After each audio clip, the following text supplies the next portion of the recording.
السلام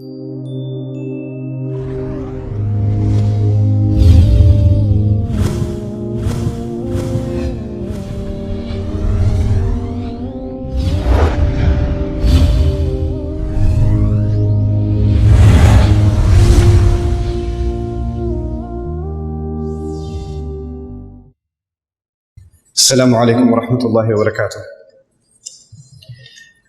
الحمد لله رب العالمين، والصلاة والسلام على سيد الأنبياء والمرسلين وعلى آله وصحبه ومن استنى بسنته إلى يوم الدين. اللهم اجعلنا منهم ومن الذين آمنوا وعملوا الصالحات وتواصوا بالحق وتواصوا بالصبر، آمين يا رب العالمين. ثم أما بعد، فأعوذ بالله من الشيطان الرجيم. وما أضلنا إلا المجرمون فما لنا من شافعين ولا صديق حميم. رب اشرح لي صدري ويسر لي أمري واحلل عقدة من لساني يفقهوا قولي. اللهم ثبتنا عند الموت بلا إله إلا الله، واللهم اجعلنا من الذين آمنوا وعملوا الصالحات وتواصوا بالحق وتواصوا بالصبر، آمين يا رب العالمين. I know I can't see everyone here today, but even if you can't see me and I can't see you, first of all, a very near and dear Assalamu alaikum wa rahmatullahi wa barakatuh once again. And I want to express how honored I feel to be able to address all of you in this community. This has been a long-standing dream of mine, to be able to visit the Muslim world and to meet with the youth and the communities wherever they may be. And Allah Azza wa Jal has opened these doors in a way that I couldn't have imagined.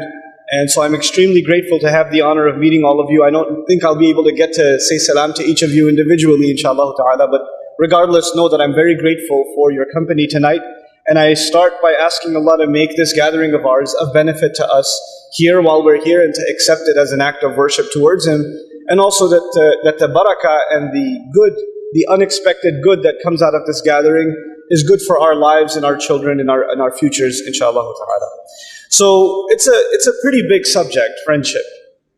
And it's not something that I personally take lightly, because my own life story and my own journey towards Islam actually begins with friendship, at least my serious journey towards Islam. And I want to start today's talk with something personal that you might find easier to relate to, especially the younger audience here. And I want to also highlight the differences between when I was coming up and, in the times that you guys are coming up. A lot of teenagers, I think, are in the audience, college students, people in their 20s. And especially today's talk is addressed towards you guys. I know we have elders in the audience also, and I think they'll find some things of benefit as well. But my primary concern are the young people in the audience today, and the young people that may be listening online. So my elementary education was actually in Saudi, in Riyadh. And I went to a Pakistan embassy school. I think it was called the International School eventually. And it was a schooling much like a lot of the kids here and a lot of the youth here, the kind of schooling they've gone through. It's very typical. And as a matter of fact, I had the opportunity to visit one of the schools today, and I had flashbacks. I thought I was traveling through time. And I almost stood up when I walked into the classroom, because the teacher walks in and you're supposed to stand up and stuff. So it's not something we do in America, but certainly something we do all over everywhere else, right? So it was really cool to be able to go and kind of visit. It really felt like visiting my own childhood. But what I want to highlight is it was a great, great experience to be able to have certain elements in the culture of that education. And those elements were things like a high level of respect for your teacher, and just really genuine friendships that weren't made up of some kind of agenda. And let me just highlight the difference. When we talk about friendships in America, like kids in high school that want to make friends, then it's really about whether they're dressed like you or not. So that the hip-hop kids are kind of in one culture, and the kids that are into heavy metal music are in a different kind of culture, and they hang out by themselves, and everybody's got their clique, right? Everybody's got to fit in into some kind of space. And you have to try to fit in with one of them. So it sounds like in America we don't have uniform in schools, but actually we do. It depends on what kind of fashion you're into, or what kind of genre you're into. You're going to fall in that category. I didn't feel that over when I was coming up. You could just playing around and like, hey, you want to play? Yeah, let's play it. It wasn't complicated. You didn't have to become socially acceptable before you became someone's friend. It was simpler. It was simpler. But we're not living in simple times anymore. I mean, I didn't come up in the age of YouTube. I'm actually pretty old. right? So this is a new phenomenon where I didn't come up in the age of Facebook or Twitter. You being exposed to world cultures means that it doesn't matter if you're living in Bahrain or in Saudi or in Malaysia or anywhere else, we are almost becoming very quickly a global culture. You're exposed to things that my children are exposed to, that I'm exposed to. Our exposure is not much different. Maybe the way our environment around us physically looks is different, but the ideas and the temptations and the entertainment even that we are all being bombarded with is almost identical. As a matter of fact, even the local version of entertainment is so much influenced by, dominant media like Hollywood and things like that. So you're going to have we have American Idol, and I heard recently there's Arab Idol, for example, right? So there's this infusion of one kind of culture. And with that comes some very serious challenges. And one of those challenges, in my personal opinion, is genuine friendship. It's very hard to make genuine friends anymore because we're in the age of virtual friends. Like, how many friends do you have on Facebook? As a matter of fact, it's a pretty strong exaggeration to call those friends on Facebook. There's people that just clicked a button. That doesn't make them your friend, Or they put a thumbs up or a thumbs down on one of your comments. That doesn't make them your friend. This is entirely virtual. But for a lot of people, that's all that matters. They can spend their entire day just clicking, waiting for someone to approve their comment so they can feel better about themselves. And finally, once they get an okay, their life is worth living again or something, It's pretty sad, but that's the reality for a lot of people. And there are reasons for that. And one of the reasons for that is that genuine friendships outside of a screen, other than here, friendships outside of here, have become harder to form. They've become harder to make. And especially the friends that we have outside of that, even they are pushing us back towards that virtual world, right? And it's some basic fundamentals that aren't even Islamic values. I'll talk to you about the Quran today and how the Quran talks about friends, but before I do, some basic things. There are this human interaction for you and I to be able to have a 20-minute conversation without picking up our phone and checking an email, or checking an update, or checking somebody's tweet, or sending a tweet. I mean, I've been in lectures where the speaker tweeted while he was speaking. And I got an update, and I was like, how did you do that? That was awesome. So we're so connected to our devices, and unfortunately, one of the things that's done is it's made us less connected to each other. We're not able to have real, genuine connections with each other, And so my first advice to all of you is to detox a little bit. These things are really cool, but they've started to own us. We don't really have a life outside of them. You know how people that have asthma, they have to take an inhaler every few minutes? And they have a problem in breathing? It's become like that for phones. You sit somewhere like, I need to, is there Wi-Fi in here? Is there, That's become us. It's pretty sad. SubhanAllah. So in any case, the other thing I wanted to highlight about myself personally is that if it wasn't for friends, if it wasn't for Allah Azza wa Jal putting friends in my path, I don't even know if I would have been Muslim. I don't. Even though I was brought up here with Islamic values. But when I was exposed to and immersed in American culture and in a high school environment, I said astaghfirullah for the first month or 2 months. 6 months in, that was gone. I was completely immersed. It became okay, I mean, some of you have heard my story about this on YouTube and stuff. I'll just give you a glimpse of it again. When I went into high school the first day, guys and girls are sitting together in class, and there's like hand over arm, and you're like, I've never seen it, what is that? And then the way the girls were dressed. And then when you sit inside the class, there's no respect for the teacher. There's a kid sitting with his feet up on the table. The guy next to me is sitting with feet up on the other guy's like chewing gum. Oh, chewing gum is like the death penalty, man. In Islamic environment. You don't mess with the teacher. And if the teacher asks you a question over here, what do? You just sit there and go, I don't know, I'm not in the mood to answer you right now, Frank. You get up and answer, Assalamu alaikum, sir. And the answer is 364.2 or something. Not in America. You don't even show respect to your teachers. You don't. And when that goes far enough, well, you start losing respect for all elders, including your parents. And when that goes far enough, you have respect for nothing else, including your own life, including yourself. You start losing respect all around. And I'm telling you, had it not been for really cool friends that I found by the mercy of Allah, by the rahmah of Allah, in college, not even in high school, had it not been for awesome friends, I don't know. And looking back, those are not friends that were super knowledgeable. They were not da'is. They were not giving me khutbahs every time I sat down with them. They were not giving me long speeches and advice. My conversations with them were not filled with ayat and ahadith. It wasn't like that. Not at all, actually. And had they been like that, had they been very preachy and constantly giving me advice, I wouldn't have wanted to be their friend. I would have been like, this guy thinks he's the imam of a masjid or something, and I'm sitting in Jumu'ah every time I meet with him. I don't want to be anywhere near him. I don't need that. I wasn't interested in that. Real friends are people that don't judge you, and they're not there to teach you. They're there to be for you first. They're not there to, make sure you understand something, or make sure you get, you listen to this lecture or watch this video. And that's the first thing I want everybody here to understand. We could have gone two ways in today's conversation. One of the ways is, what kind of friends should you look for? That's one kind of conversation. What kind of friends should you look for? But actually, that to me is also kind of selfish. I really want to talk to you today about what kind of friend should you be.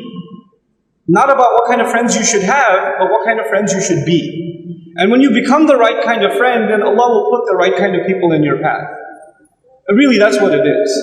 So the first thing I want to highlight today, inshallah ta'ala, is especially those of you that are religiously conscious, and the fact that you're in the masjid today and you've come to this program means you have some level of consciousness towards the deen, and you have some concern. And I'm pretty sure you have friends that are pretty far from the deen too. You have friends that aren't interested in praying 5 times a day. They're not interested in listening to Islamic lectures or, seeking knowledge and all of this stuff. That doesn't interest them. Maybe on the 27th of Ramadan, maybe you'll find them in the masjid. If they're in a good mood, maybe an Eid prayer or something. You have those kinds of friends. They exist. Even here, it's a fact, And they're into some really bad things. They have some really bad habits that you know about and you don't tell anybody, but you know at least what they're up to. And that's a reality. But you know what? The first thing I want to tell you is, don't cut yourself off from those friends. Don't give up on them. They're also Muslim. Yes, they're very far. Yes, they're into all kinds of sin. But at the end of the day, they were given the gift of La ilaha illallah, even though they haven't come to appreciate it yet. Somebody was there for me that didn't give up on me. Somebody saw, I used to have a really bad mouth. If I talked like the way I used to, you would have to censor me out. Most of my sentences, you know what I'm saying? But I wasn't given a lecture about, hey, watch your mouth, hey, don't. Well, not even that. The guy was patient with me. And slowly he was like, hey, could you cut down on the, my ears are starting to bleed. He'd just bring it up as a joke. And I'd be like, okay, sorry, man, sorry. Yeah, I gotta cut down. So you have to first be there for friends without being judgmental. That's really important. The easiest way to cut friends out of your life is to start acting like you're more righteous than they are, or you're more knowledgeable than they are, or you need to help them and they are in need of your help, like you're in some position of superiority. And this is, by the way, a form of arrogance. And people see right through it. You think you're serving deen or doing amr bil ma'roof and nahi 'anil munkar, or you're doing da'wah fi sabilillah. You're not. That's not da'wah. That's just you acting like you are there to save someone else. That's not how friendship works. You have to just be good company first. Be there for someone first. And Allah, when you do that for people, then Allah softens people's heart. So when the time is right, you can slip in some good advice. When the time is right, you can say, hey, you want to go grab some ice cream? Let's go. Hey, on the way, can we stop by for Maghrib? I gotta pray. You could do that. But you have to be a little more strategic than just blatantly and constantly trying to, hey, have you watched the video I emailed you? Did you watch the whole thing? Don't do that. Just because you're interested doesn't mean your friend is. It's not the same. Now, is this a small subject in Allah's book? The second thing I want to talk to you about is actually that friendship is a pretty big deal in the Quran. I was actually myself shocked at how big a deal it is in the Quran, how huge a subject it is. There are at least 10 words in the Quran used for different kinds of friends. 10 different terms. And each of them talked about it extensively. Each of them has its own, nuances and how Allah brings it up in different ayat. So one of the things I want to do with you tonight, inshallah, is kind of walk you through some of those terms and how Allah uses them in the Quran, at least 1 or 2 ayat for each. What does Allah have to say about these kinds of friends? And the first of them is wali. Item number 1. How many friends did I say? How many kinds of friends? Who remembers? 10. Good. Call it out. Be loud. It's okay. I know you're not used to that, but I'm from America. So it's alright. I need to know that you're alive and awake and not on Facebook. So the way I know that is if you're loud when I ask you a question. So don't feel like, astaghfirullah min al-masjid, they cannot answer any questions. No. Just do istighfar if I ask you a question, sit there, look down ashamed. No, don't do that. Just call it out. And you don't have to raise your hand. You can just call it out. Okay? Now, the first kind of friend was what again? That's how loud you guys get? Really? Guys, I heard sisters, I didn't hear any brothers. What was the first kind of friend? Wali. Wali in the Arabic language is argued to be from mu'alat, which is a kind of protection. Someone who takes care of your matters. A friend that is there to, in some sense, when trouble comes, they can guard you. They can handle your situation. So a strong friend also you could call a wali. And of course, wali has other implications, like in marriage you have to have a wali. It's a different terminology. Allah Azza wa Jal, one of His names is wali. Allahu waliyul ladhina amanu. Allah is the wali of those who believe. He's a protective friend to those who believe. But one ayah that I want to highlight about the word wali is about when exactly the first theme I talked to you about. When you're trying to convey the message of Islam to somebody. فَإِذَا الَّذِي بَيْنَكَ وَبَيْنَهُ عَدَاوَةٌ كَأَنَّهُ وَلِيٌّ حَمِيمٌ. Even if between you and somebody else there's animosity, you're talking to them and they're talking back to you with the most aggressive language. When I give this same dars in America, I talk about, if you're talking to a non-Muslim about Islam and they get aggressive, they start insulting Rasulullah sallallahu alaihi wasallam, or they start making fun of the Quran. It happens. It happens when you're just talking to people and, about Islam, and even if they find out you're Muslim, some of them are really, the poison that they have been fed is so much that it just comes out in natural conversation for them. Right? And what are you supposed to do at that point? Anybody here know Brother Eddie from the Deen Show? Have you ever seen that before? The Deen Show, this brother is an incredible human being. This guy is like a da'wah machine. He's constantly thinking about how do I tell somebody about Islam. So when I've only gone to Chicago twice to meet him. All the recordings that I've done with him are like in 1 day or 2 days. We just sit an entire day and do recordings. And he makes me change my jacket so it feels like it was a different visit. So when we went to one of the public TV studios, we went into a TV studio to do a recording. And the cameraman was actually a very hardcore evangelical Christian.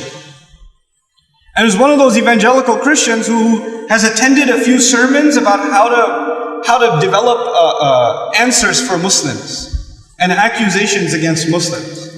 So this old gentleman, he's 75 years old.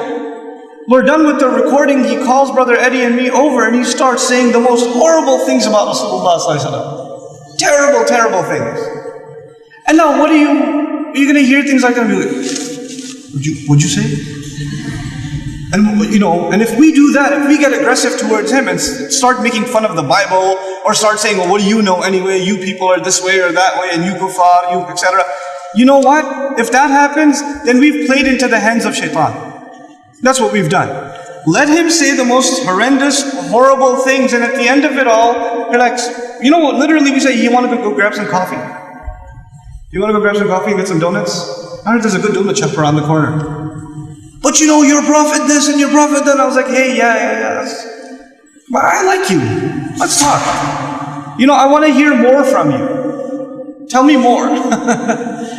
Instead of responding to him, we have to disarm people first. Allah says in Quran, even if somebody comes to you as an enemy, act like he's looking out for you.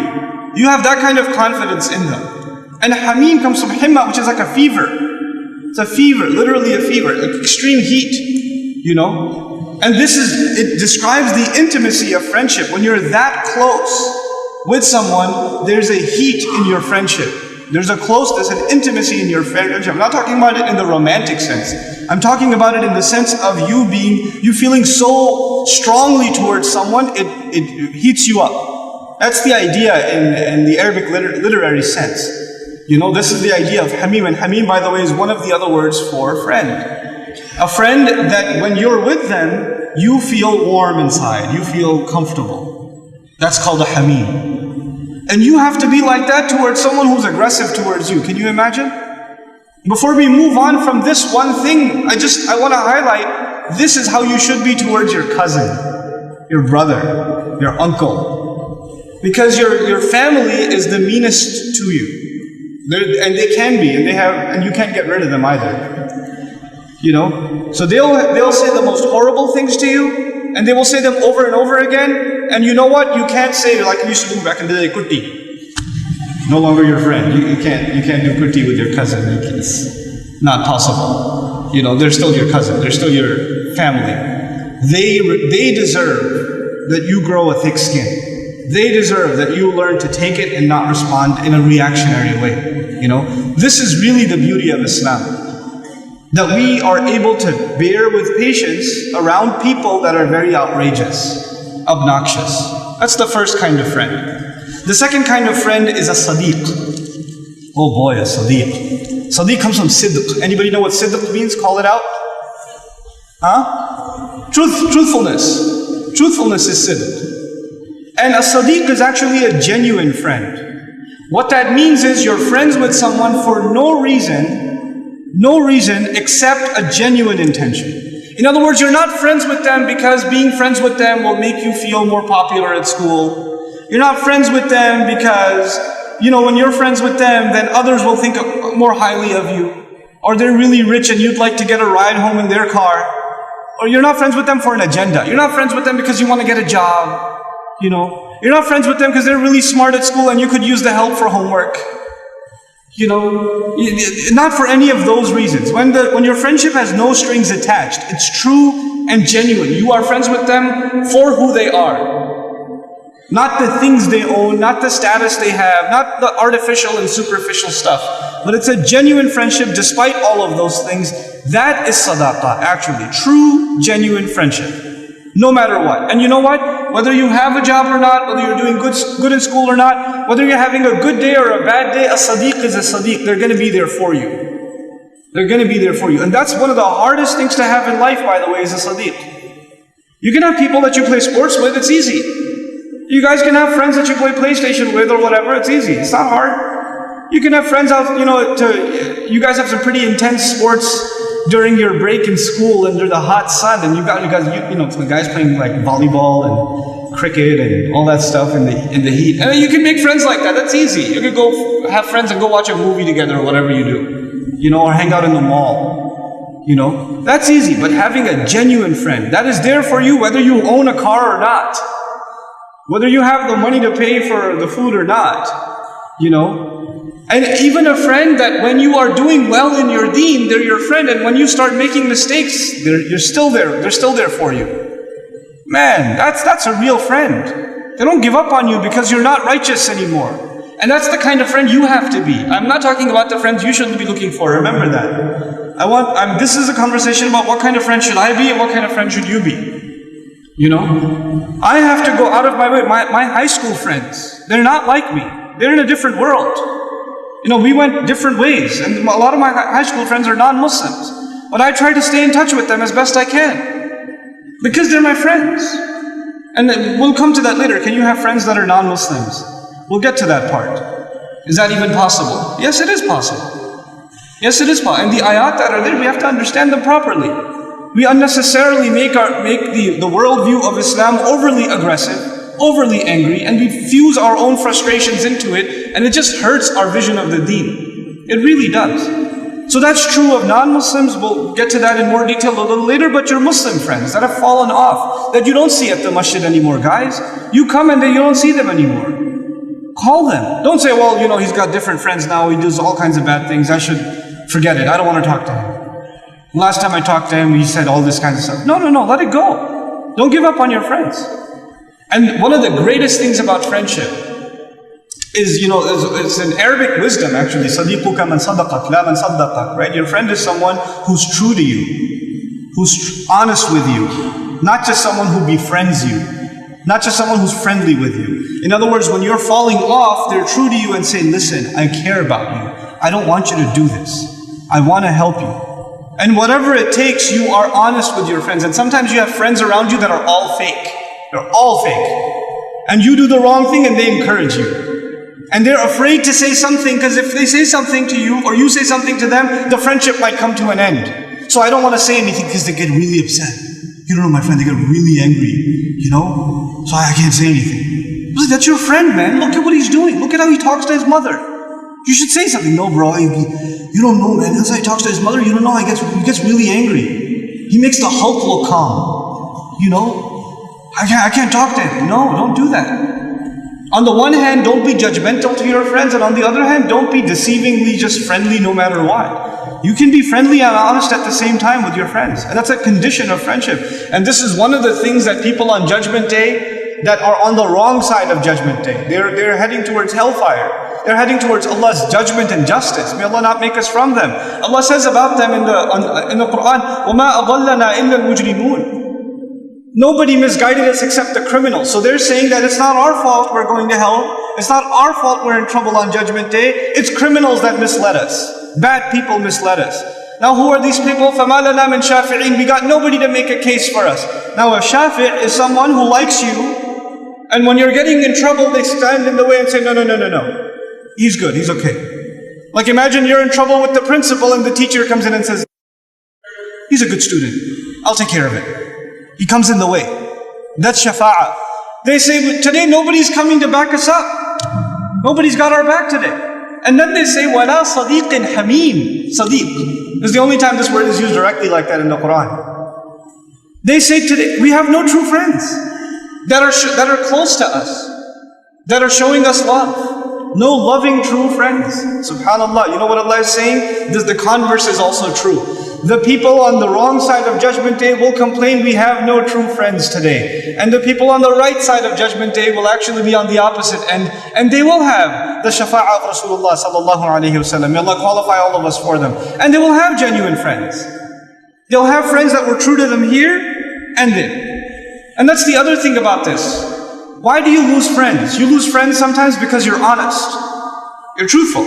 You just say the right thing and they don't want to hear that. They don't want to hear that. And you know what? They can distance themselves, but that doesn't mean you give up on them. You come back to them and you still remain truthful. So friendships can be painful in this world. They can be painful in this world, but you still don't give up on them, and then they become eternal friendships in the akhirah. They become gatherings of constant and permanent happiness, subhanAllah. So that's the second. So we've talked about wali and we've talked about sadiq. And on the side I kind of also talked to you about hamim. And there's sahib. Sahib is a very comprehensive word in the Quran for friend. And sahib could be used in the most casual sense for people that you are even sitting next to on a train or on a journey. وَصَاحِبِ بِالْجَنْبِ, for example. The guy sitting next to you, right by your side, you're traveling, and you strike a friendship. He's your sahib for those 5-6 hours on the ride or on the flight. That's your sahib. Right? So it could be some very casual acquaintance that can be sahib. But if you spend a lifetime with someone, they're also your sahib. But there's one thing there's one thing universally in common for a sahib. And a sahib is someone who means well for you. They mean well for you. They want something good for you. They're looking out for you. So if there was a problem, they try to help in whatever capacity they can. Now the more they know you, the more they can help. The more genuinely concerned and courteous they're going to be. One of the names of Rasulullah sallallahu alayhi wa sallam in the Quran is وَمَا صَاحِبُكُمْ بِمَجْنُونَ. They're talking to the Quraysh, your sahib is not insane at all. Why is he their sahib? Because he's had suhbah with them. He's spent a lot of time with them. He's been with them and he actually is concerned about them. He cares for them. He's not giving them a message to dominate them. He's giving them a message because it's good for them. Like Nuh alayhi salam, when he was warning his people, he said, Inni lakum nadhirun mubin. I'm giving this, I'm a clear warner for your sake. Lakum there, the taqdeem of it, is for ikhtisas and ihtimam, they say in Nahu in Arabic. The point of that is, I'm especially looking out for you, not for myself. That's why I'm giving you this message. That's a sahib. In the Quran, you've got, the two gardeners in Surah Al-Kahf that have a conversation with each other. إِذْ قَالَ لِصَاحِبِهِ وَقَالَ لَهُ صَاحِبُهُ. They talk to each other and they're sahib to each other. That's the physical sense because they're neighbors. They're neighboring each other, And one of them, he thinks he's looking out for his friend, but he's not. He's actually pretty mean. And I just want to highlight that one aspect of the wrong kind of sahib before I move on. How can you think you're doing something nice, but you're mean? I'm going to be honest with you guys. I know, alhamdulillah, you guys aren't going to mind my brutal honesty. One of the things that's concerned me as I came here, and every nation has its concerns, every country has its concerns, and we have some universal concerns, but something unique that I found here, that I haven't seen in many other places, and it may be a phenomenon in the entire region, is that you guys are obsessed with over-the-top, super luxurious brands. Over the top. Like I saw a billboard for an Alfa Romeo. Or like a Porsche or something, or like a Rolex watch, or like over the top. Oh my God. Like there's no normal commercials here. Nobody's like giving you a commercial for a toothbrush or like a sneaker or like a pair of socks or something. Everybody's like walking through a 7-star hotel and the water fountain's on their side and a hawk flies onto their arm and and they check their diamond and my God, and you know what that does to a society? You become obsessed with elite brands. You become obsessed with the brand of watch you're wearing or the brand of shoes, or maybe even the brand of jilbab, I don't know, the brand of hijab, or when you're shopping in the mall, which is supposed to be like a national sport, I think, right? So if you're shopping in the mall, make sure you go to the most expensive store and buy like the smallest thing, but get the biggest bag so you look like you're worth something, like flaunting the bag. Like I got an Armani bag, I gotta put in your face before it. You know what this does? This creates an artificial, like fake society. And it creates these standards and nobody can live up to it. Nobody actually looks like those commercials, by the way. That's not real. All that's fake. And people get so deluded by that. And then the people around them get deluded by that. If you're really going to be a sahib in this society, make being normal celebrated. Don't celebrate being over the top and posh and overly, luxurious. Celebrate normalcy. Celebrate being yourself. It's something cool. You don't have to be someone you're not. You don't have to live up to this fake standard of living that really nobody should be, that should be their normal state. It's not sustainable. It's not healthy for you to want that for your life. That's not a goal to live by.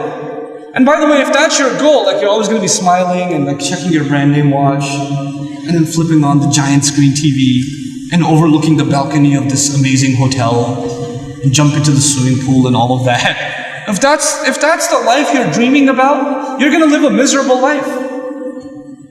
Maybe you'll get those things, and people who get those things are still miserable. Some of the richest counties in the United States have the highest suicide rates. They have everything. They have everything, and they have the highest suicide rates. How many like platinum musicians, artists from the United States, Hollywood actors are dying of drug overdoses? They're so depressed with reality that they want to drug themselves up so they don't have to face reality. And they're killing themselves over it.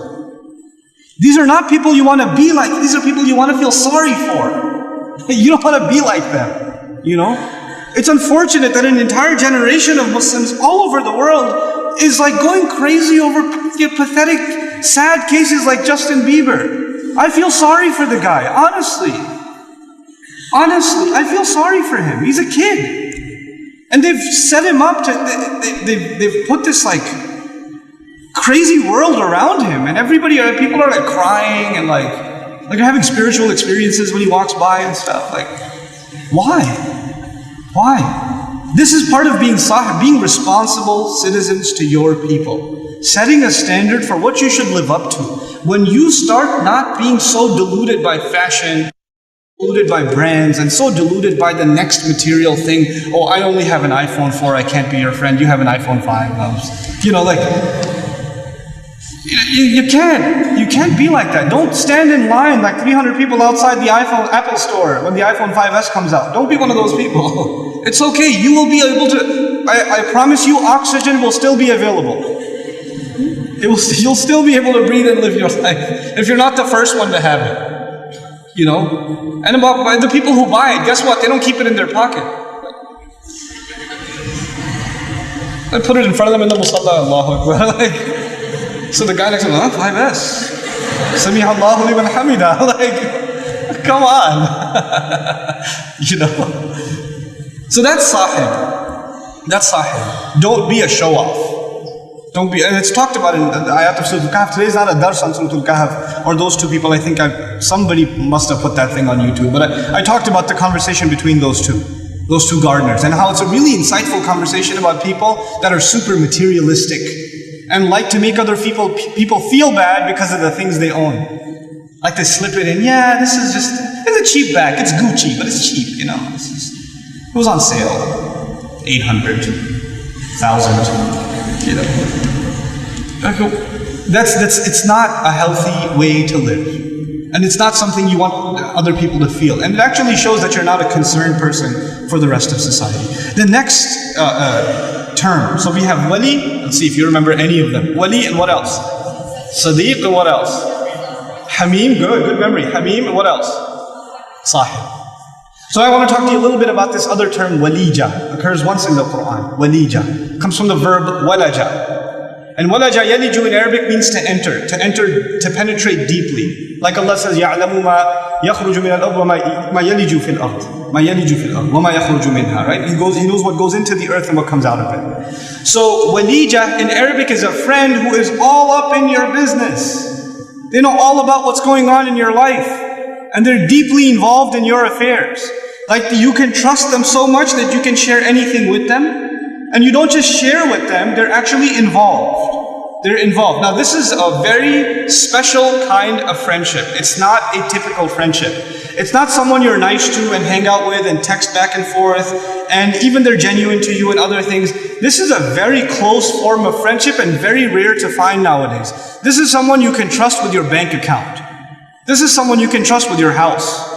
This is someone you can trust in any matter, and they can, like when you say, hey, I'm giving you my checkbook, because I'm traveling for a month or I'm going for Hajj or something like that, please write these checks out for my bills or whatever, and you don't have to think twice about it. You would not worry about it. That kind of friendship is extremely rare today. It's extremely rare. And what's interesting in the Quran is that Allah Azza wa Jal made it a condition. He made it a condition that you can only have this kind of friend with a fellow believer. So Allah Azza wa Jal says, أَمْ حَسِبْتُمْ أَن تُتْرَكُوا. Have you assumed that you're going to be left alone? That you think you're not going to go through any tests? وَلَمَّا يَعْلَمِ اللَّهُ الَّذِينَ جَاهَدُوا مِنْكُمْ. You're coming. You sure? Okay, I got distracted. Okay. وَلَمَّا يَعْلَمِ اللَّهُ الَّذِينَ جَاهَدُوا مِنْكُمْ. Allah hasn't yet discovered who among you really struggles. وَلَمْ يَتَّخِذْ مِن دُونِ اللَّهِ وَلَا رَسُولِهِ وَلَا الْمُؤْمِنِينَ وَلِيجًا. And He did not take anybody as a walija. Walija again, someone who's really deeply involved in every one of your matters. He didn't take anyone other than Allah and His Messenger and believers to go deep into their matters. Now what does that mean for us? What that means is Allah should be involved in every matter of my life. He's a walij to me. Allah is calling Himself that in this ayah. You and I will go through trials and Allah will test to see how deeply is Allah involved in your most important personal matters. What is His role in your family decisions? What is His role in the kind of financial decisions you make, the kind of business decisions you make, the kind of career and education decisions you make? What is His role? Is He a walij to you? You trust, you have that kind of friendship with Allah or not? Then He added the Messenger, sallallahu alayhi wa sallam, subhanallah. How much do we consult the legacy of our Messenger, sallallahu alayhi wa sallam, in the most personal matters of our life? When you and I are having trouble in marriage, how much do we consult the Prophet ﷺ and his example? When you and I are having trouble with friends, how much do we consult the advice of Rasulullah sallallahu alaihi wasallam? How deeply involved is he in our most intimate matters? You see, when we talk about the sunnah of the Prophet ﷺ, nowadays, we celebrate and we emphasize the most outwardly aspect of the sunnah. So sunnah prayers before the fard prayer, the sunnah of keeping a beard, the sunnah of being the first to say salam, the sunnah of these mannerisms and these etiquette that we learn from our beloved Messenger sallallahu alaihi wasallam. But these are in many aspects, they're still public and outwardly. But the most intimate matters of yours, the most internal matters, like, should I get into this financial transaction? Should I buy these clothes at this price or not? Should I go with my friends and do this thing that they're all doing? Should I just go with them? Have I involved the Messenger in those? Where's the sunnah in that? Even in the way you talk, even in the way you carry yourself. And this is a big problem in the ummah. And I don't judge you. I'm not saying Bahraini people have special problems. I'm not saying that. But I'm saying this is a problem across the ummah. The way we talk to each other is so messed up. There's no sunnah in it. There's no sunnah of the respect for the elder. We're not following that of the Prophet ﷺ in being humble towards others. Allah is telling us in the ayat, you have to be like a wali hamim to an enemy. We can't even be that way with each other. We start beating each other over the head with evidences and daleel when we disagree with each other. Come on. This is unacceptable, So this is walija of the Messenger being a walija. And then finally, other believers being a walija. If you find Allah to be intimately connected in your personal life, and the Messenger to be intimately connected in your personal life, here's the part you need to pay attention to, then Allah will give you the best kinds of believers in your life. He will give you the gift of those kinds of friends that you can trust to the depth of your personal lives. And what a gift that is to have, because trust is one of those things that is gone in the ummah. Trust is, we're not an ummah of trust anymore. We cannot trust our neighbor. We can't trust people that we work with. We can't trust friends. We can only trust them to an extent. It's gone from our life. And Allah Azza wa Jalla is giving the secret to finding those kinds of friends. If you let Allah in and you let the Messenger in sallallahu alayhi wa sallam in your personal life like that, then the next step will be Allah will give you true believers like that. And we pray that Allah gives us those kinds of friends. Then, and this is, by the way, one of those kinds of friendships that only Muslims can be. Remember I told you, can Muslims and non-Muslims be friends? But this is one of the special kinds of friendship that is reserved for believers. That level of friendship. And talking about that is the other one that is only for Muslims, bitana. Comes from batan. What does batan mean? Stomach. Bitana is actually a friend who keeps your secrets. So the other one was more involved in every matter. This one is, keeps your secrets. When you tell them something, hey, listen, something happened today. I'm telling you, don't tell anyone. You ever do that? Don't tell anyone. You know what happened? And you know what your friend does? The second they're done. Actually, while they're still on the phone with you, they put you on speaker and they're texting the other one. Don't tell anyone, but you know what? That's not a bitana. Some of your friends, literally, they have a light stomach. And Urdu they say, na peti ka bada halka hai. Jiska halka pet ho. What does that mean? That means this guy can't keep a secret. He can't keep it to himself. And sometimes you learn that the hard way. Sometimes with friends, you learn the hard way that if you shared something with them and you found out somebody else knows through somebody else knows through somebody else knows, and then it's coming to you, hey, I heard. Like I was a really close friend when we were having our first child. Really, really close friend. I told him, hey, don't tell anyone, but I'm really excited. I gotta tell someone. We're having a baby. He's like, oh my God, yeah, I promise, I won't tell anyone. The next day I go to Jumu'ah. Congratulations! From everybody, I go, what just happened? How did that get out? And I'm not even going to go back to my friend, hey, you told my secret? No, it's just that I won't tell him other stuff anymore, right? Learn my lesson. That doesn't mean he's my enemy now, by the way. It's not like when I see him next time I go, I don't want to talk to you. It's not the case. But it's just that kind of relationship is not going to be there. Other aspects of relationship will still be there. Respect and mutual sharing and even enjoying each other's company, that'll still be there. So that's bitana. Allah says, Ya ayyuhalladhina amanu la tattakhidhu bitanatan min dunikum la ya'lunakum khabalan waddu ma anittum. Don't take secret keepers other than yourselves. Meaning for Muslims, especially, and this is actually in the context of the Battle of Uhud also, the ayat from Surah Al-Imran. And Uhud is a difficult military situation for the Muslims, right? And which other religious communities live in Medina? The Christians live in Medina and the Jews live in Medina. And some of them, we don't know who, but some of them, it's known, are cooperating with the mushrikun. That's the situation. So in that context, Allah said, look, don't tell your secrets to your Jewish and Christian friends, because you don't know who can spy in a state of war. You don't know who can spy on who. Right? So just watch it. Just be careful. Because a lot of them, لَا يَأْلُونَكُمْ خَبَالًا وَدُّ مَا عَنِتُّمْ. They're not going to leave any stone unturned, and they want the things that will harm you. And Allah is not talking about all of them, He's talking about the ones that have that propensity. They have that potential to harm you like that. So, just be on the careful side.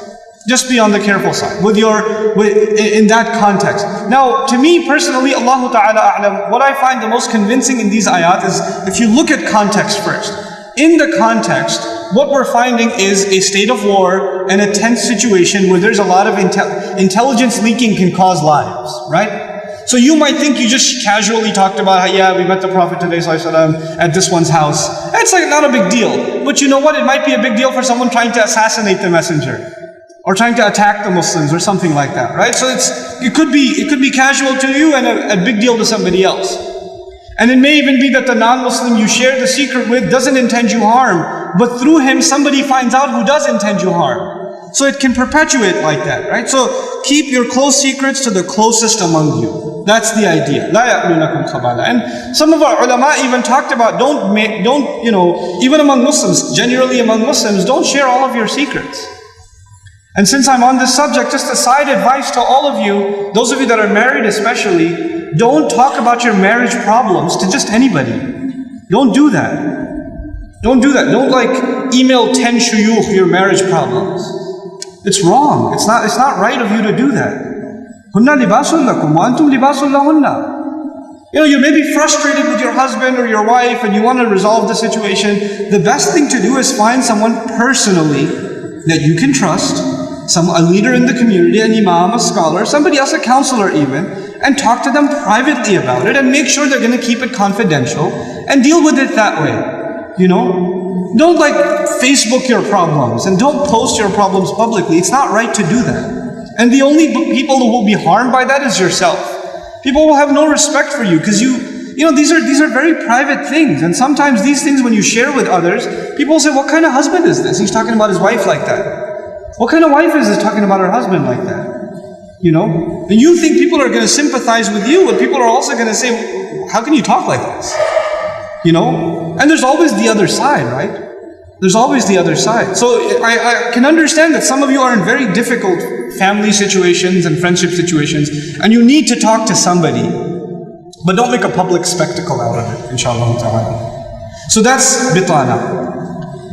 Now the bad side, two bad kinds of friends I want to talk to you about. That are also mentioned in the Quran. The first of them is khadul.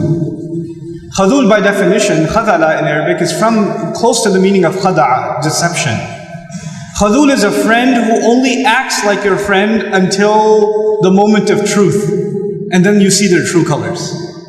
So they were with you, they were just like you, and they were alongside you when times were convenient.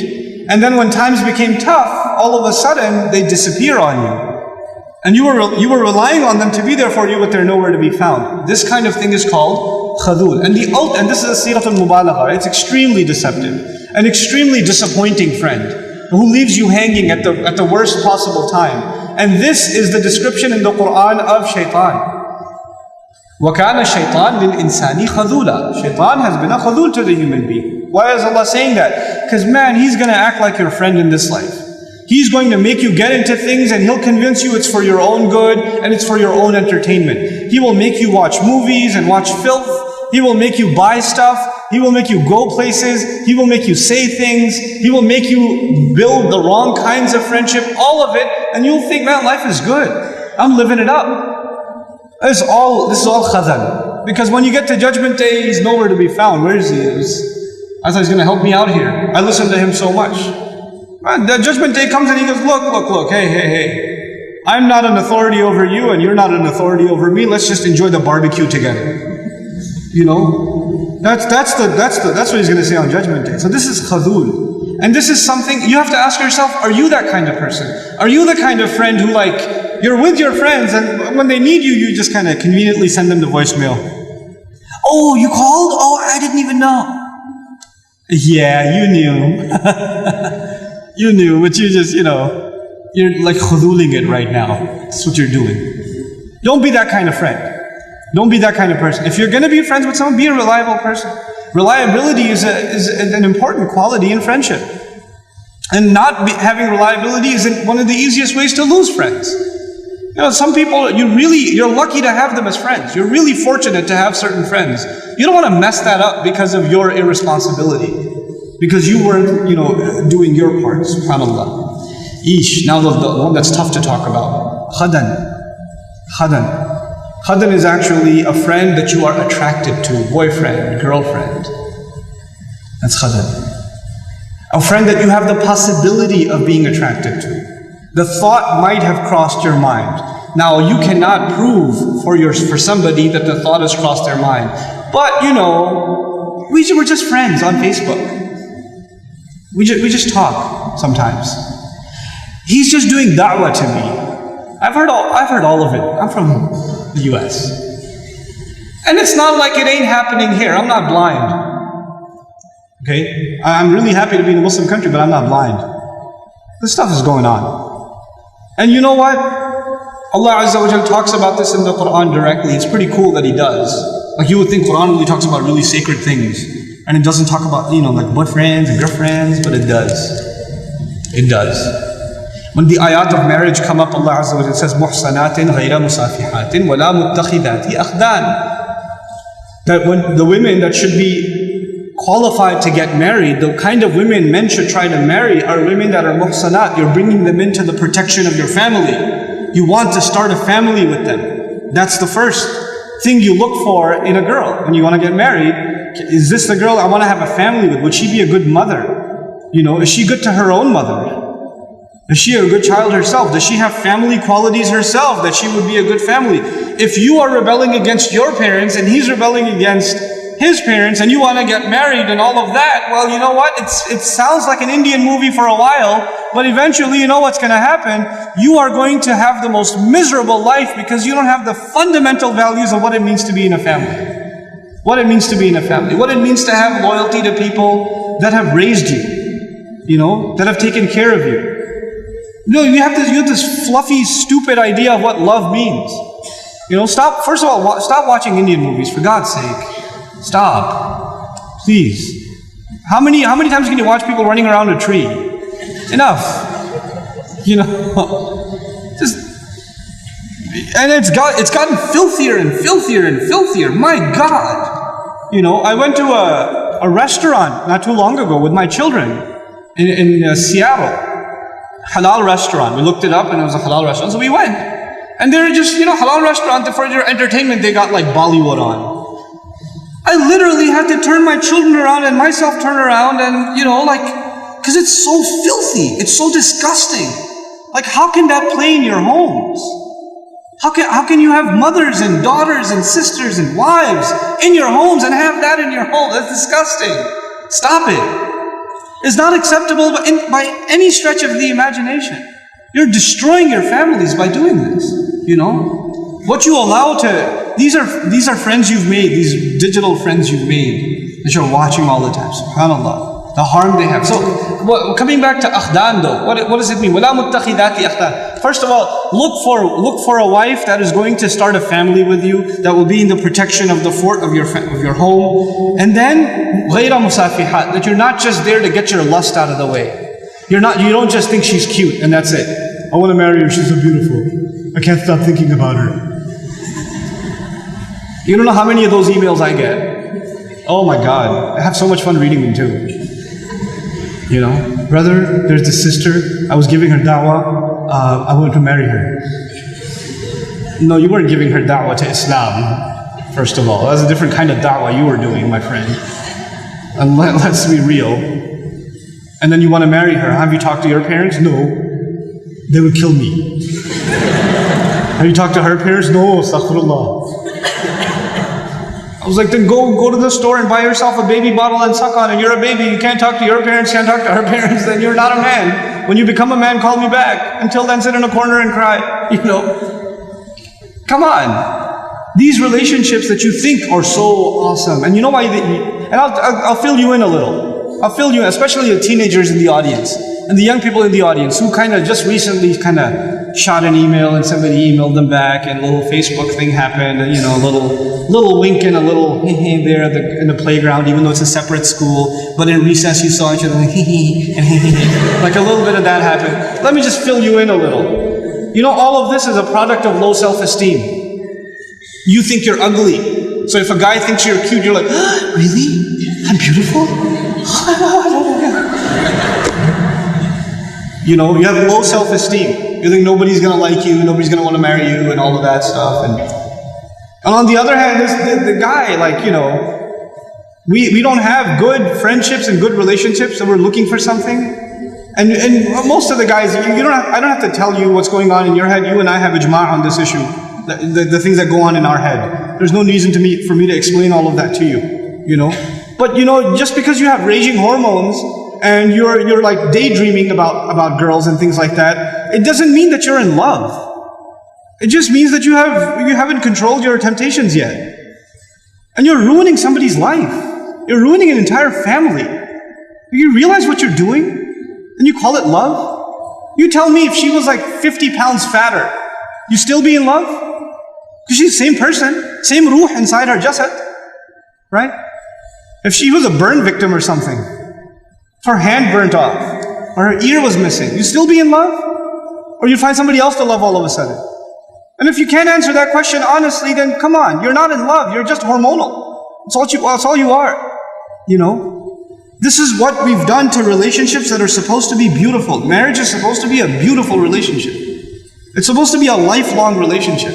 But because you're watching all of these models on TV and stupid, like, you know, women that are just throwing themselves at men and all this stuff, and you've developed this delusional concept of what it means to have love in your life. Delusional concept. Our deen came to free the world from this nonsense. To free it. Because we have a more mature understanding of what it means to have love in your life. You know, to have, I'm not saying you shouldn't marry someone you like, you should. You should be attracted to your future spouse. All of those things are fine. But there's a decency that you have to exhibit before then. You know? And if you're okay with talking to a girl like that, you should be okay with somebody talking to your sister. You're okay with that too? Not if you have any ounce of decency left inside you. If you do, then, you know, this is how we have to end these things. And no, if you've been in that kind of relationship, or you're in one of those relationships right now, nobody knows. Only Allah knows and you know. Don't raise your hand, please. Right?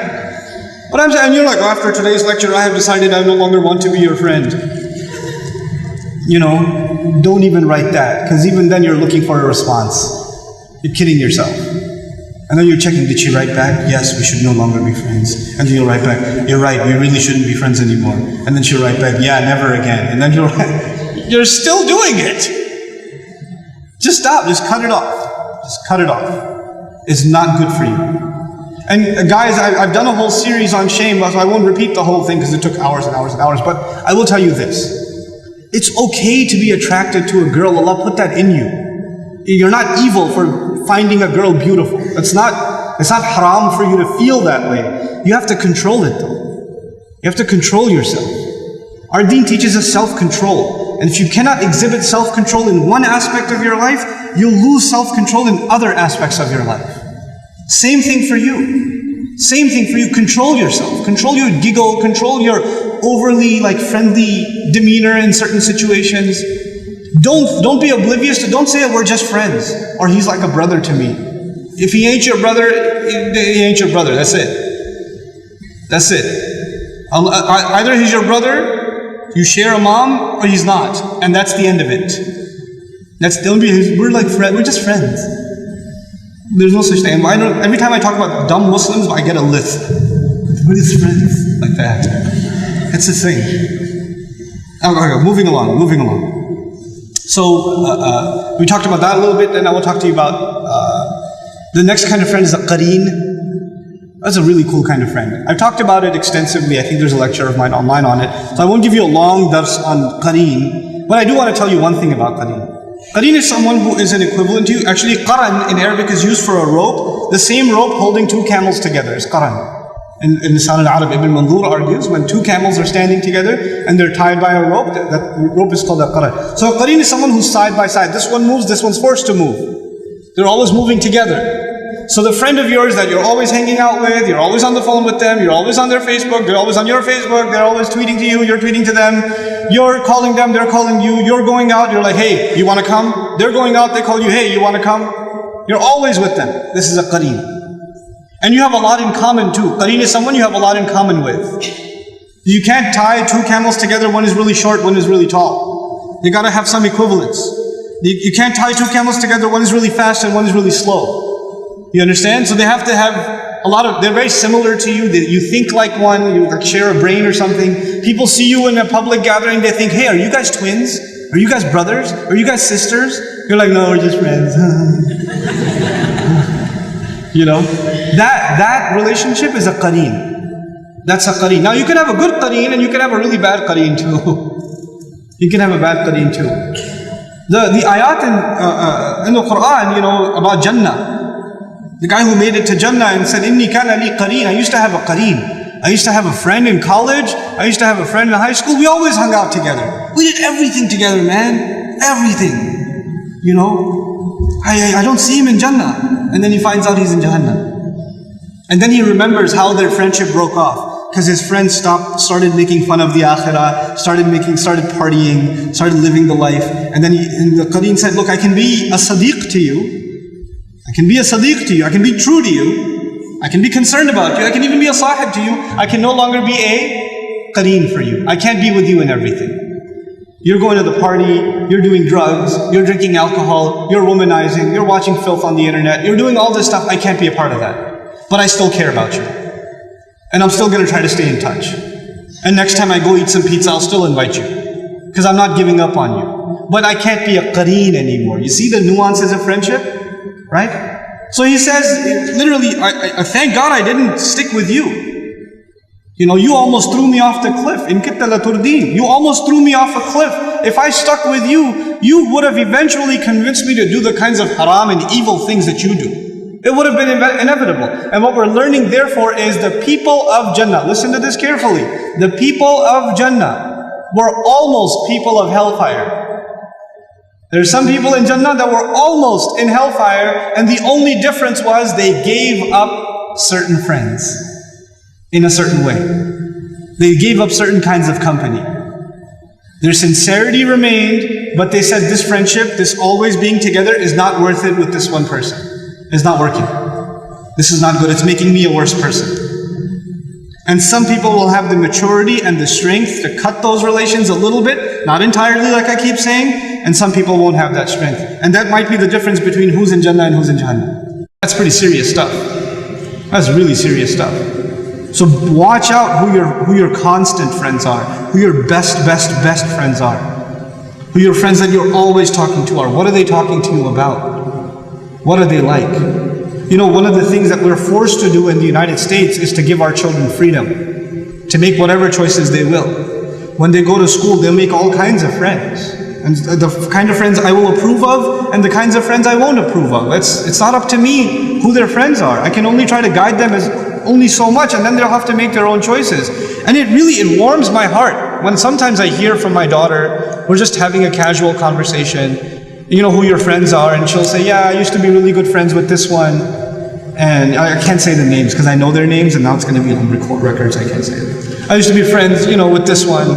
I'll make up a name. Okay, Kulthum. Okay. I was friends with Kulthum, but you know, this year, I'm not friends with her. We don't talk too much. And I said, why not? Well, she got a little weird. Well, tell me, what's weird? She keeps talking about boys. She keeps doing that. I just find it weird. I was like, yeah, it is weird. And leave it at that. So I want her to be able to have that maturity and that confidence that she can talk to me. If I yell at her, I'll be like, boys, hey.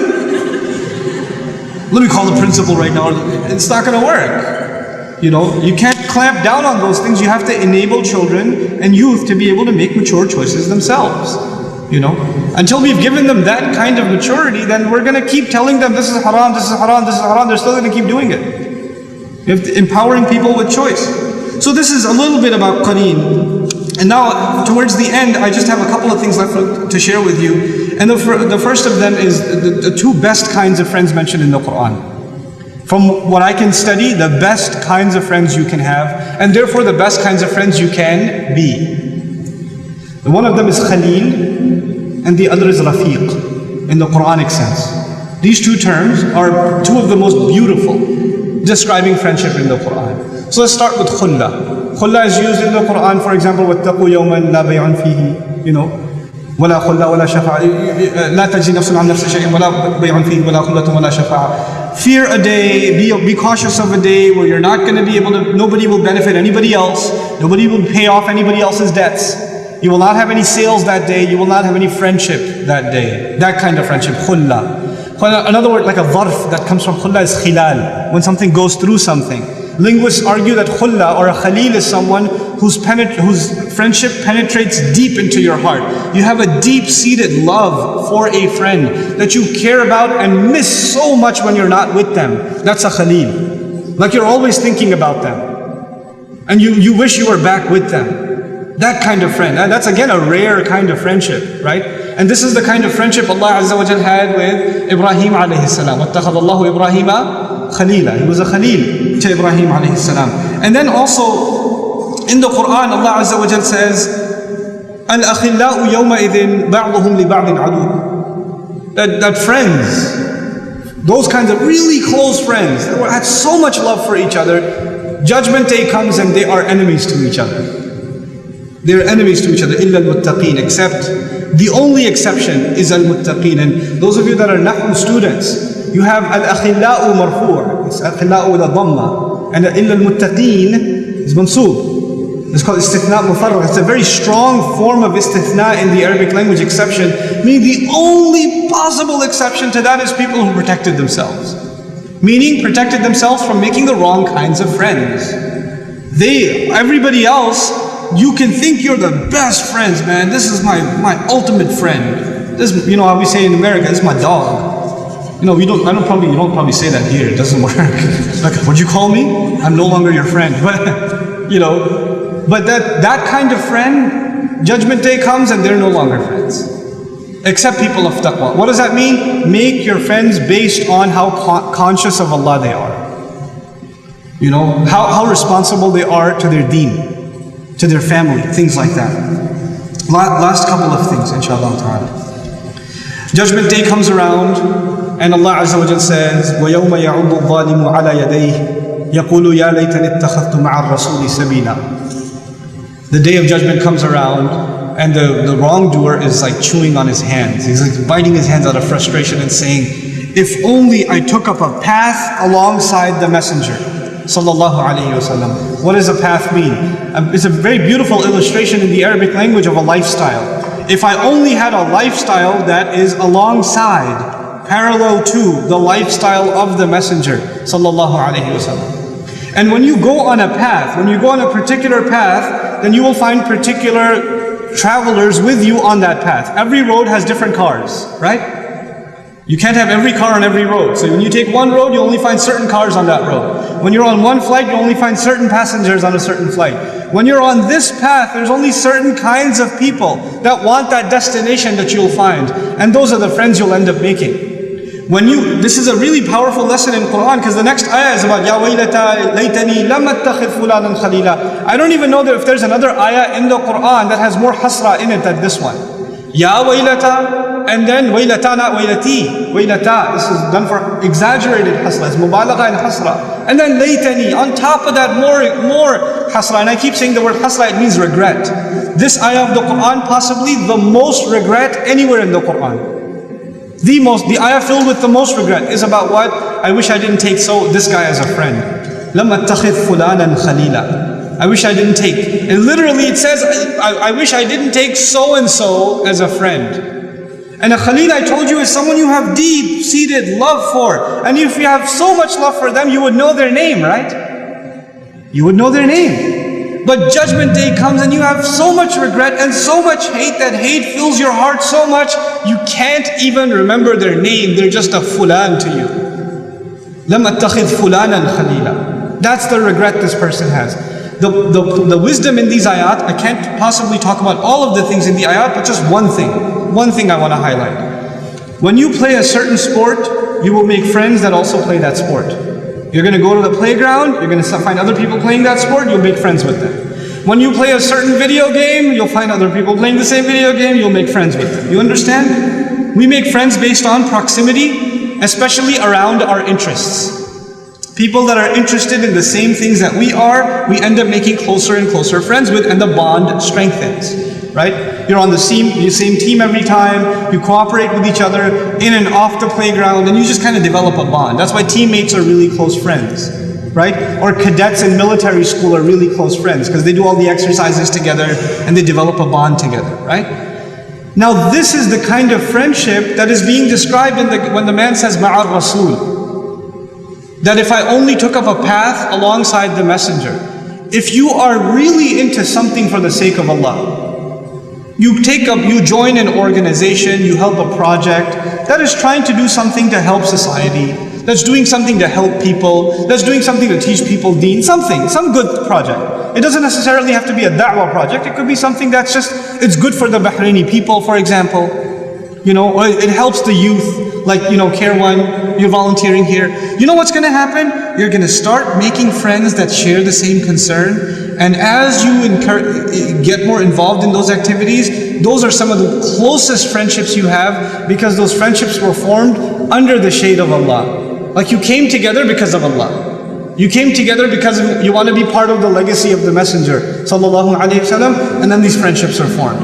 Some of the best friends, like when I teach in the United States at the DREAM program, the 9-month program, the Arabic program, one of the biggest advantages, more than the Arabic education, the biggest gifts the students leave with is each other. These are people that come from different states, sometimes even different countries, 30 brothers, 30 sisters, and they're spending 9 months together, almost living together. I mean, they see each other more than they see even their families, right? 5-6 hours a day they spend with each other. And by the end of it, every single graduation, there are grown men and women crying their face off, including myself.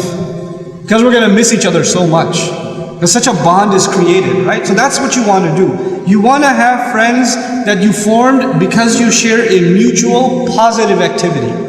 You're part of something good, and you share an activity together. So that's some things about Khalil. And finally, the best. So I know it's been a long time, I know. You guys doing okay? You guys doing okay? Okay. So the last one is Rafiq. Well, first I want to describe what Rafiq means. Rafiq in Arabic, or Rifqa or Rafq in Arabic, also means comfort. And a mirfaqa is actually a pillow on your back. If your back is in pain, you put a small pillow to ease your pain. And also a cushion, those small cushions on a couch? They're also called mirfaq, because you lean on them and you put your pressure on them and they help you relax. A Rafiq is a friend that when you're stressed out, when you're in trouble, when you're having a hard time, going to them is like comfort. They're like a pillow to you can lean on anytime. And by the way, when people are reclining on a pillow, are they sitting formally or informally? Informally, they're relaxed. This is a friend, you don't have to act a certain way in front of them. You don't have to be super formal. You don't have to watch what you say, like super careful. Are they going to take this the wrong way? Are they going to get angry if I say this? You can chill. You can relax with that kind of friend. You can just be yourself. That's a Rafiq. Now, here's the beautiful part of this. If you just met me, right, and we're sitting in a guest room together, you're going to act a little formal. You're going to sit like very civilized and Assalamu alaikum, brother Nouman. I won't do that, but you will, chances are. and I get that sometimes when people get really, really formal around me because they get a little weird around me. I have that effect on people apparently, right? So, can you imagine that one day we're going to be in Jannah by Allah's mercy, and we're sitting like next to Umar radiallahu anhu, and he's like twirling his mustache, like he used to do in dunya, sometimes you should say, right? He's just sitting there. Are you not going to be nervous? I would think I'd be really nervous sitting around Umar radiallahu anhu, like, you know what happened to me recently? I was in an elevator in Kuala Lumpur. I was in an elevator with Sheikh Aid al-Qarni and I didn't even know. We're going 17 floors up the elevator. And I'm super nervous. This is a sheikh in the elevator. I gotta behave myself. I mean, you can't do too many crazy things in an elevator. I mean, yeah, but you still get nervous, you know? But the idea of, just being super formal around someone because you have a lot of respect for them. We do this in many cultures, we do this with our parents. Right? If your dad walks into the house, we're like, oh, Baba's here. Like you stop breathing properly and you just, that happens. But you know what? Allah Azza wa Jal describes one of the most beautiful ayat. وَمَنْ يُطِعِ اللَّهَ وَالرَّسُولِ فَأُولَٰئِكَ مَعَ الَّذِينَ أَنْعَمَ اللَّهُ عَلَيْهِمْ مِنَ النَّبِيِّينَ وَالصِّدِّيقِينَ وَالشُّهَدَاءِ وَالصَّالِحِينَ. This is the part of the ayah that gets highlighted all the time. That those who obey Allah and the Messenger are going to be among those that Allah did special favor on. They will be counted among which category? They will be in the ranks and be able to have company with the prophets, those who confirm the truth in the prophets, ash-shuhada, those who died for the sake of Allah and bore witness to the truth, and good people, as-salihin. These are the four categories, at the bottom of which is the most number, as-salihin, good people, right? Good people. And then at the end of it all says, وَحَسُنَ أُولَٰئِكَ رَفِيقًا. What an awesome group of friends these people are. And what kind of friends? Friends you're comfortable around. Can you imagine being comfortable around Rasulullah sallallahu alaihi wasallam and not being nervous? Can you imagine being comfortable around like the best of all the prophets? Like you're hanging out with Nuh alayhi salam and you're chilling on your pillow like it's all good. Somehow, we can't imagine that. That's beyond our imagination. But Allah is giving us that gift in Jannah. But the beauty of this ayah is that's actually, it didn't restrict the conversation to Jannah. It didn't restrict it to Jannah. That we can have that rifq, and that rafqa also with each other, Muslims with each other in this world. That we find good people that we are comfortable around. That we can be ourselves around. That we don't have to be fake around and wear super brands around and say things that are supposedly there to impress them. And we don't have to impress them with our epic tweets and our ridiculous photos or whatever. We don't have to do that. We can be ourselves with them and they're good people. They're salihin. That's a gift of Allah. The last thing I'm sharing with you this evening. Allah Azza wa Jal talked about this in Surah Al-Ankabut. One of my favorite surahs in the Quran, Surah Al-Ankabut, the 29th surah. The 29th surah is a late Makki surah. A lot of young Sahaba were there in that struggle along the Prophet ﷺ who lost their friends. Parents didn't want to talk to them anymore. Friends didn't want to talk to them anymore. They were getting boycotted only because they were Muslim. You know what we're learning from that? And they're the best people. I mean, they're really the best people. And they're boycotted. You know what that means?